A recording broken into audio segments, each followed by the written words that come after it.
அனைவருக்கும் வணக்கம். நாம் தமிழர் கட்சியை விட்டு கல்யாண சுந்தரம் ராஜீவ்காந்தி வந்து 2021 தேர்தல் வந்து நடக்க போகுது பார்த்தீங்களா. அந்த சூழ்நிலையில் வந்து 2 கட்சிகிட்ட விலை போய் நாம் தமிழர் கட்சி அண்ணன் சீமானுக்கு துரோகம் மட்டும் வெளியே போகிறாங்க. அது நம்மளுக்கு தெரியுது. ஆனால் நம்ம வந்து அவங்கள துரோகின்னு சொல்லக்கூடாது.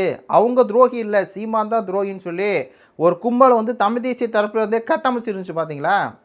அந்த கும்பல் தான் காளியம்மாள் அண்ணன் சீமானுக்கு கட்சிக்கு துரோகம் பண்ணிட்டு போகும்போது சீமான் தான் கெட்டவர், சீமான் தான் தம்பிகள் தங்கைகளை வந்து இப்படி தப்பாக பேசுவார், சீமான் தான் வந்து கட்சிக்கு துரோகம் பண்ணுறாரு அப்படின்னு சொல்லி பேசின அதே கும்பல் தான் இன்றைக்கி வந்து அந்த பேசின கும்பல்லாம் யாருனான்னு பார்த்தா இன்றைக்கி வந்து அந்த கும்பல்லாம் வந்து துரோகம் பண்ணிட்டு போகுது. எல்லாமே வெளிச்சமாக தெரியுது. காளியம்மாள் வந்து ஐயா ஏகலைவன்ட்ட பேட்டி கொடுக்குறாங்க. காளியம்மாள் கட்சி விட்டு போகிறாங்கங்கிறது ஏகலைவன் ஐயாவுக்கு தெரியும். அப்போது எல்லாமே பார்க்கும்போது ஒரு துரோகி கூட்டமாக இருக்காங்க. இந்த துரோகி கூட்டத்தை நம்ம வந்து அம்பலப்படுத்தணும் அப்படிங்கிற நோக்கத்தோடு தான் நம்ம வந்து தொடர்ந்து காணொலி வந்து போட்டிருக்கிறோம். ஏன்னா நம்மளும் அம்பலப்படுத்தலை அப்படின்னா சீமான் வந்து கெட்ட வர்றாங்க பேரும். ஏன்னா உண்மையாலுமே சீமானை வச்சு வளர்ந்துக்கிட்டு இருக்கா தான் இந்த துரோகி கூட்டம். அந்த துரோகி கூட்டம் என்ன பண்ணும், நாம் தமிழ் கட்சியில் 10-15 வருஷம் இருந்து மினிமம் ஒரு 7-8 வருஷமாவது இருந்து தன்னை வந்து வளர்த்துக்கிட்டோம், தன்னை வந்து உலகத்துக்கு அறிகிற நபராக வந்து வளர்த்துக்கிட்டு அப்படியே சீமான் மூத்தில் வந்து குத்தம். அதே மாதிரி தான் இப்போ வந்து பார்த்திங்கன்னா ஒரு டீம் அண்ணன் முத்துப்பாண்டி என்ன சொல்கிறாரு, அறிவாலயத்துக்கு சீமான் போகணுன்னா எதுக்கு வந்து அவர் திமுக அந்த இதில் போய் அந்த சீர்வரிசையில் வந்து வாங்கிட்டு திருச்செந்தூர் போயிட்டு வர்றாரு அப்படின்னு கேட்குறாரு. யார் இந்த முத்துப்பாண்டியன். அப்போ புரியுதுங்களா, அவங்களாம் சீமானை கூட இருந்தே சீமான் முதல்ல வந்து இவ்வளோ நாள் குத்திருக்காங்க, நம்மளுக்கு தெரியல. அதே மாதிரி தான் கார்ட்டூனிஸ்ட் பாலா அவர்கள் தன்னை தமிழ் தேசியவாதி நாம் தமிழ் கட்சி ஆதரவாளன்னு சொல்லிக்கிட்டு நாம் தமிழ் கட்சிக்காரங்களாம் கூப்பிட்டு இன்டர்வியூ எடுத்துக்கிட்டு இன்னொரு பக்கம் பாரிசாலனையும் வந்து இன்டர்வியூ எடுப்பார். அப்போயே அவர் மேலே நம்மளுக்கு சந்தேகமாக தான் இருந்துச்சு. இப்போ ஏகலைவன் அவரை வந்து அவர் கரெக்டாக தானே விமர்சனம் பண்ணார், சீமா தானே திமுகவோட இணக்கமாக போகிறாருன்னு சொல்லி இவரும் சொல்கிறார். பாரிசாலன் போன்ற நபர்களை நம்ம சொல்லவே தேவையில்ல. துரோகியோட உச்சம் யாருன்னா பாரிசாலன். தேர்தல் நேரத்தில் யார்கிட்ட எவ்வளோ வாங்கணுமோ அவ்வளோ வாங்கிட்டு விமர்சனம். சாட்டை 20 லட்சம் வாங்கிட்டார், சாட்டை கள்ளக்காதல் இருக்குன்னு இவர் சொன்னப்பே இவரோட தரம் என்ன அப்படிங்கிறது தெரிஞ்சிருச்சு. தரம்னு ஒன்று இருக்குல்ல, எல்லாம் மீறி விமர்சனம் பண்ணுறது, பொய்யான அவதூறுகளை பரப்புறது, அதுக்கு பின்னணியில் யார் இருக்கான்னா காசு தான் இருக்குது அவர். அப்புறம் ஐயா ஏகலைவன் சம்பந்தமில்லாததை சம்பந்தப்படுத்தி பேசி நான் தமிழ் தேசிய பத்திரிகையாளர்னு சொல்லி கட்சிக்குள்ளே இருந்துக்கிட்டே சீமான் அவர்கள் வந்து உதயநிதி ஸ்டாலினை சந்தித்தாருன்னா அது பொது நிகழ்வும் தெரிஞ்சும் சீமான் அவர்கள்ட்ட பேச தெரிஞ்சும் சீமான் தனக்கு பேட்டி கொடுக்கல அப்படிங்கிற ஒரே காரணத்தினாலையும் வேற ஒருத்தவங்க நம்மளுக்கு வந்து இது பண்ணுறாங்க, வேலுச்சாமி பேட்டி கொடுக்குற அப்படிங்கிறனால என்னென்னமோ நடக்குது. அப்போது இவர் அப்புறம் களஞ்சியமான இன்றைக்கெல்லாம் கட்சி விட்டு போனதை பார்த்தாலே இதெல்லாம் வந்து எப்படி இருக்குது அப்படிங்கிற மாதிரி தான் இருக்குது.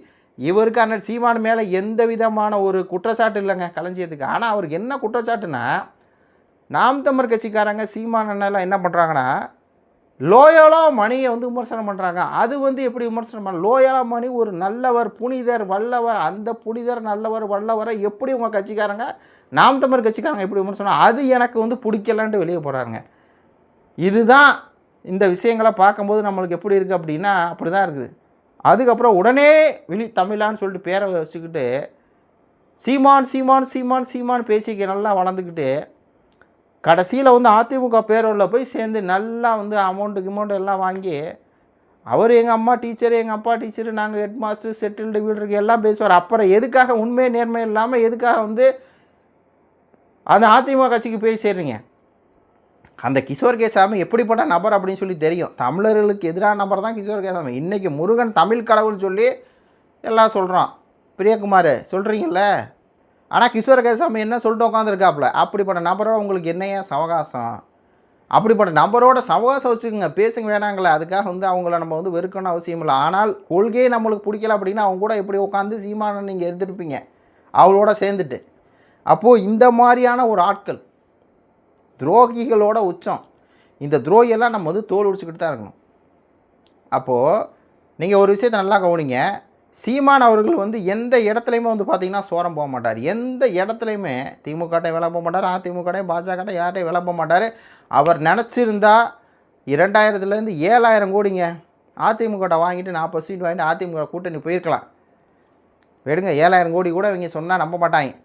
மினிமம் 500 கோடிங்க, 500 கோடி சீமானுக்கு டிமாண்டுங்க. போனாமல சமரசம் பண்ணலாம்ல, நாம் தமிழ் கட்சி தம்பிகளை அடமானம் வைக்கலாம்ல, தமிழ் தேசியத்தை அடமானம் வைக்கலாம்ல. பாரிசாலனே சொன்னாப்பிள்ளையில 30 சீட்டு வாங்கிட்டு போய் அதிமுக போங்க அப்படின்னு சொல்லி சொன்னாப்புல. ஆனால் சீமானை போனாரா? சீமானை எந்த இடத்துலையுமே சோரம் போட மாட்டார். ஏன் அப்படி சோரம் போகிறதுனால தான் இந்த வீடியோ வந்து பாருங்கள். இப்ப பார்த்தாலும் தோற்று போனாலும் 20 லட்சம் மக்கள் வாக்கு செலுத்தி என்னை நிக்க வச்சிருக்காங்க. அந்த இடத்த விட்டு போகாத. இவரு 50 பேரோடவாவது நீ உள்ள போயிருவாயின்னு ரொம்ப ஆசைப்பட்டுக்கிட்டு இருந்தேன். நடக்கல. விட்டுறாதரா, இந்த இடைத்தேர்தல நின்னாவது உள்ள போயிரு, நீ போயிரு எப்படியாவது அப்படின்றாப்ல. ஆனால் சீமான் வந்து இன்னும் எவ்வளோ நம்பிக்கையாக பாருங்க. 20 லட்சம் பேர் எனக்கு வந்து ஓட்டு போட்டிருக்கான் பாருங்க அப்படிங்கிறாரு. நான் ஒன்றும் பெரிய மன்னர் பரம்பரையில் அந்த பரம்பரையில் பெரிய பணக்கார வீட்டு புள்ள இல்லை. ஆனால் நான் என்னை 20 லட்சம் பேர் போட்டு இந்த களத்தில் நில்லுன்னு இருக்கா பாருங்க. அதுதான் அப்போ ஒரு வயசான ஒரு அப்பா வந்து சொல்லியிருக்காரு சீமானண்ட, 50 பேர்த்தோட எம்எல்ஏவா நீ வந்து 50 பேரோட போவீங்கன்னு நினச்சேன். இந்த 26ல் போகல, வருத்தம் தான். ஆனால் இந்த இடைத்தேர்தலில் நீங்கள் எம்எல்ஏவா சட்டமன்றத்தில் போகணுன்னாருப்பா. இதுதான்டா வெற்றி சீமானுக்கு. இந்த துரோகியெல்லாம் போயிட்டு போகிறாங்க, இவங்கள பற்றிலாம் நம்மளுக்கு கவலையே இல்லை. ஆனால் ஒரு தாத்தா சொல்லியிருக்கார் பாருங்கள், ஒரு அப்பா சொல்லியிருக்கார் பாருங்கள், நீ ஒரு ஆள் சட்டமன்றத்துக்குள்ளேயாவது போகணும் அப்படின்னு. அதுதாங்க நம்மளுக்கு வெற்றி. அதுதாங்க சீமானோட உழைப்பு கிடைச்ச வெற்றி. அதுதான். இப்போது இன்னொரு செய்தி வந்து பார்த்திங்கன்னா விகடனில் வந்து இருந்திருக்கு. இந்த செய்தியை நல்லா பாருங்கள். நான் தம்ப்லைன் வந்து வச்சுருப்பேன். சீமான் அவர்கள் களமிறங்க போகிறாரு, பயத்தில் விஜய் அப்படின்னு சொல்லி. ஏன்னா இந்த செய்தியை நீங்கள் உத்து படிங்க, உங்களுக்கே தெரியும். சீமானின் சைலண்ட் ஆப்ரேஷன் உருவாகிறதா நாத்தாக்கா 2.0 எதிர்பார்ப்பில் தம்பிகள் அப்படின்னு போட்டு, ஆளும் தாவேக்காவுக்கு எதிர்க்கட்சியாக செயல்பட வேண்டிய திமுக ரொம்பவே தடுமாறுகிறது. விஜய் முன்வைக்கும் விமர்சனங்களை எதிர்கொள்ள முடியாமல் உண்மையிலேயே திணறுகிறார் உதயநிதி ஸ்டாலின். ஆனால் விஜயை டேமேஜ் செய்யும் ஆற்றல் நாத்தாவாக்காவுக்கு கைவந்த கலை. எனவே திமுகவுக்கு மிஞ்சும் அளவுக்கு எதிர்க்கட்சி அரசியலை விரைவிலேயே தொடங்கியிருக்கிறது நாம் தமிழர் கட்சி. மக்கள் விரோத திட்டங்களை, தனியார் மயமாக்க கொள்கைகளை, சூழலியர் எதிரான போராட்டங்களை, தாவேக்காவை திணறக்கும் வகையில் அஜெண்டாக்களை தயாரித்து வருகிறது. அஜெண்டாக்கள் தயாராகி வருகின்றன. ஆகவே மக்கள் மன்றத்தில் எதிர்க்கட்சியாக செயல்படுவோம் என சபதம் எடுத்திருக்கிறார்களா நாம் தமிழர் கட்சியினர்னு ஒரு செய்தி. திமுகவால் எதிர்க்க முடியல, விஜய் எதிர்க்கட்சியே செயல்பட முடியல. ஏன்னா எல்லா குற்றச்சாட்டையும் நீங்கள் தான் எது செஞ்சாலும் சரி, இந்த என்ன லாக்அப் டெப்த் நடக்குது அப்படின்னா ஓ ஆட்சி நடக்கலையான்னு கேட்டுருவாங்க. என்னப்பா கற்பழிப்பு நடக்கலை அப்படின்னா ஓ ஆட்சி நடக்கலையான்னு கேட்டுருவாங்க. என்னப்பா அங்கே வந்து ஊழல் நடக்குது அப்படின்னா நீங்கள் ஊழல்வாதி இல்லையா அப்படின்னு சொல்லி கேட்டுருவாங்க. என்னப்பா அங்கே மக்கள் வந்து தண்ணி இல்லாமல் இருக்காங்களே, உங்கள் ஆட்சியில் தண்ணி இல்லாமல் தவிக்கின்றுவாங்க.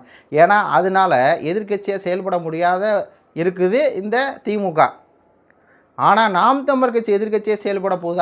அதுதான் முக்கியம். அதனால தான் நாம் தமிழர் கட்சியை அழிக்கணும்னு திட்டங்கள் போட்டு சில வேலைகளை சில நபர்கள் பெரிய ஆடுகள் செய்து, புரியுதாங்களா உங்களுக்கு? சீமான் எப்படிப்பட்ட சபதம் எடுத்திருக்காரு? சூழலியை சார்ந்த விஷயம், இந்த மாதிரி வந்து மக்கள் விரோத திட்டம், தனியார் மயமாக்க திட்டம், சூழலியை தனியார் மயமாக்க திட்டம், மக்கள் விரோத திட்டத்துக்கு எதிராக சீமான் பேசினார்னா அது அப்படியே எதிர்க்கட்சியாக செயல்படுற அத்தனை ஒரு வீகத்தையும் சீமானால் அமைக்க முடியும். அப்போ அமைக்கிறாருங்கிறனால தான் சீமானை வீழ்த்துறதுக்கு என்ன பண்ணலாம், வேலையை காட்டுறாங்க. புரியுதா?